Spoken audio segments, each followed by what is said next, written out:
సొలొమోను గారు కట్టిన మందిరంలో ఆయన అంటున్నాడు, ఇదిగో ఇక్కడ నా మనస్సు ఉంటుంది, ఇక్కడ నా కనుదృష్టి ఉంటుంది. ఆయన మనస్సు కనుదృష్టి నిలిచిన స్థలంలో మనం ఆయన స్తుతించే వారిగా మనల్ని మనం సిద్ధపరచుకుందాము గాక. స్తుతించాలి, స్తుతించాలి ఎల్లప్పుడూ. ప్రతి క్షణం మనం బ్రతికి ఉన్నామంటే ఆయన స్తుతించాలండి, జీవిస్తున్నామంటే ఆయన స్తుతించాలండి. ప్రతిరోజు మరొక సంవత్సరం అడుగుపెట్టామా ఆయన స్తుతించాలి. దావీదు అరణ్యంలో ఉన్నాడు. నాకెందుకు వచ్చిన కర్మ, నాకెందుకు వచ్చిన బాధ?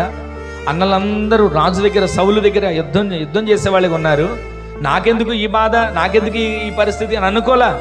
అరణ్యంలో ఉన్నా స్తుతిస్తూనే ఉన్నాడు, గొర్రెల మందతో ఉన్నా స్తుతిస్తూనే ఉన్నాడు, ఆ ఏకాంతంగా ఉన్న స్తుతిస్తూనే ఉన్నాడు. ఆయన స్తుతించి స్తుతించి స్తుతించి రాజ్యానికే మహారాజు అయ్యాడు. దావీదు పట్టణం కట్టబడింది. ఈ రోజున మన స్తుతుల ద్వారా మన ఇంటికి ఒక ప్రాకారం ఏర్పరచబడుతుంది. మన స్తుతుల ద్వారా మన కుటుంబానికి ఒక ప్రహరీ ఏర్పరచబడుతుంది.